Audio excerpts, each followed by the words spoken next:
bienvenidos una vez más a esta experiencia de aprendizaje de EDUC 101. En este módulo vamos a trabajar el tema de la progresión de aprendizaje. Y cuando hablamos de progresión de aprendizaje nos referimos a que cuando estamos enseñando un material, un contenido, una destreza a los estudiantes, debemos ir, como dice el término, en progresión. Debemos ir creciendo.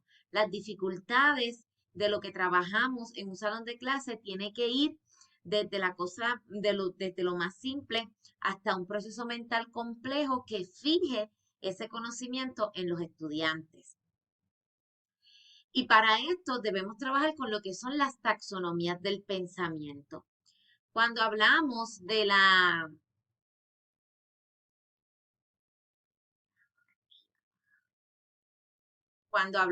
palabra taxonomía, nos referimos a esa organización, esa clasificación o organización de un grupo de cosas, en este caso de los procesos mentales. Y el pionero que se dedicó a esto fue Benjamin Bloom, que en 1956 publicó la primera taxonomía de pensamientos, enfocándose en la parte cognitiva. Benjamin Bloom habló de que los estudiantes primero expresaban tener un conocimiento, luego lo comprendían, lo aplicaban, lo analizaban, lo sintetizaban y por último lo evaluaban cuando estaban aprendiendo algo. Y él llamaba a cada nivel de pensamiento por sustantivos, el nivel del conocimiento, el nivel de la comprensión. Pero luego, en el año 2000 y 2001, Bloom, Anderson y Krathwohl hacen una revisión de la taxonomía y se dan cuenta que deberías llamarse por verbo porque son acciones de procesos que se llevan a cabo en la mente. Es por eso que entonces lo llevan a recordar, comprender, aplicar, analizar, y este fue el gran cambio. Se dieron cuenta que la síntesis está contenida en lo que es la evaluación y que el nivel más alto de pensamiento o lo más difícil que se le hace a un estudiante es el nivel de crear, el nivel de crear. Pero ¿de qué estamos hablando cuando hablamos de cada uno de estos? Bueno, según la taxonomía, cuando hablamos de recordar, hablamos de recordar hechos, datos, conceptos básicos, ¿ok? Y muchas veces nosotros podemos recordar datos y hechos y no necesariamente tener un entendimiento de ellos, entenderlos. Así que yo puedo recordar fechas, puedo recordar lugares, puedo recordar nombres de acontecimientos históricos, pero no realmente tengo una comprensión. Así que ese es el segundo nivel. Comprender no es otra cosa que mostrar entendimiento básico de esos hechos. Y para que un estudiante demuestre que entiende algo, tiene que ser capaz de poder explicarlo de acuerdo a sus propias palabras. Cuando un estudiante emplea para contestar una pregunta la misma información, palabra por palabra, que usted le dio en el salón de clase, ojo, eso quiere decir que ese estudiante simplemente memorizó la respuesta, mas no la entiende. Para poderla entender, tiene que ser capaz de poder aplicarla, ¿verdad? O de poder, ¿verdad? Explicarla de una manera distinta. Por otro lado, tenemos el aplicar. Aplicar no es otra cosa que usar. Básicamente, cuando nosotros hablamos de aplicar, hablamos de que el estudiante usa ese conocimiento que tiene para resolver, analizar o entender una nueva situación. Cuando hablamos, por ejemplo, de un cuento y ese estudiante es capaz de decir que lo mismo que pasó en ese cuento, que es ficción, ¿verdad? Cómo eso se aplica, me sirve lo puedo ver en mi vida real. En cuarto lugar, tenemos el analizar. Y analizar no es otra cosa que examinar en detalle descomponiendo.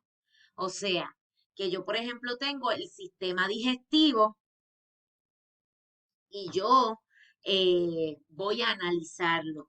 Y analizar el sistema digestivo no es otra cosa que yo examinar las funciones y los mecanismos de la lengua, de la saliva, de los dientes, del esófago, del estómago, del intestino. Y yo voy poco a poco por cada uno de ellos mirando su funcionamiento, mirando sus usos, su uso correcto, qué les afecta. Eso es analizar. Cuando hablamos de evaluar, es que ya el estudiante con todo el conocimiento que ha adquirido va entonces a expresar su opinión. Y no solo la va a expresar, sino que la va a justificar, la va a defender y va a utilizar la misma información que ya comprende, que ya ha analizado, que ya la ha usado para justificar su posición. Y por último, crear, que es no solamente crear algo, diseñar algo de la nada, sino que es también cambiar. Y en este nivel de pensamiento, el estudiante expresa lo máximo. Ellos clasificaron a su vez o dividieron la taxonomía de pensamiento en dos grandes grupos. Los primeros tres niveles corresponden al pensamiento de orden inferior y los últimos tres pertenecen al pensamiento de orden superior. Bien, cuando nosotros enseñamos algo en el salón de clase, no importa por más simple que sea, nosotros necesitamos llevar a los estudiantes en esos 6 niveles de pensamiento. Y nosotros debemos construir objetivos que correspondan a cada uno de los niveles de pensamiento. Hay otras taxonomías del pensamiento, por ejemplo, esta que va más de la mano con lo que es la parte activa o psicomotora, que es la taxonomía del dominio psicomotor de Simpson, en donde primero el estudiante construye una percepción de lo que va a hacer, luego se prepara adquiriendo la información que necesita. Luego entonces decide hacerlo, pero lo hace imitando, lo hace con una ayuda guiada.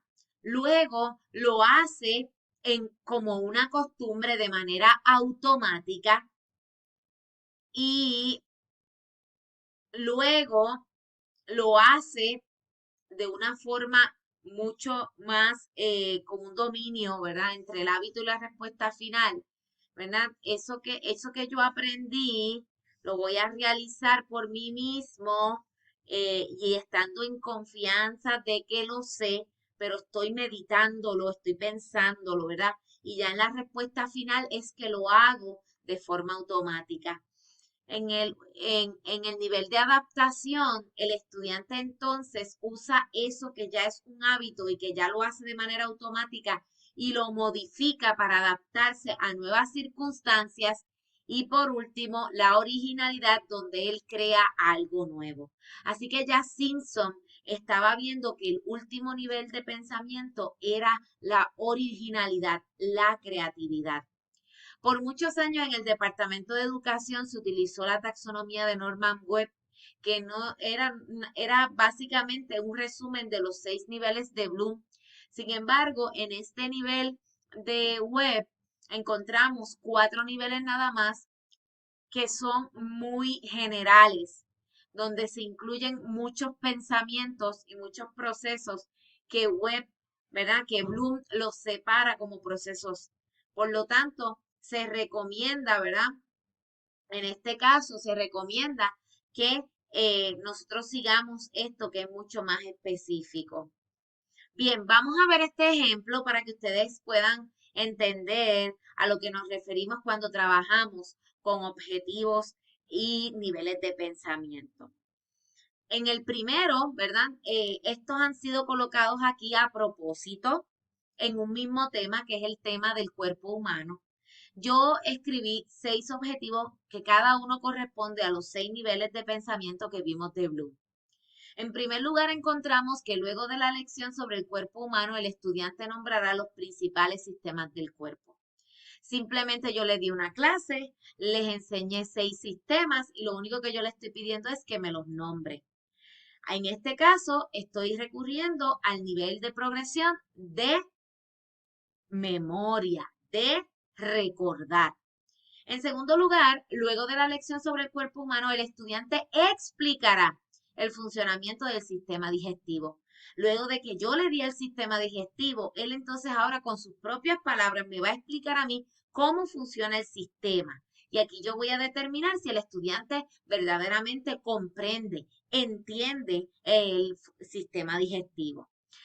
Tercer lugar dice, luego de la lectura del cuento, Tony está enfermo. El estudiante identificará cuáles 2 sistemas de Tony presentan problemas. En este caso, ¿verdad? Yo les di los sistemas y ahora les leo un cuento que es la situación nueva. Y ahora ellos en esta situación nueva, que es el cuento sobre Tony está enfermo, ellos van a determinar qué le pasa a los sistemas de Tony. Y aquí entonces va a aplicar.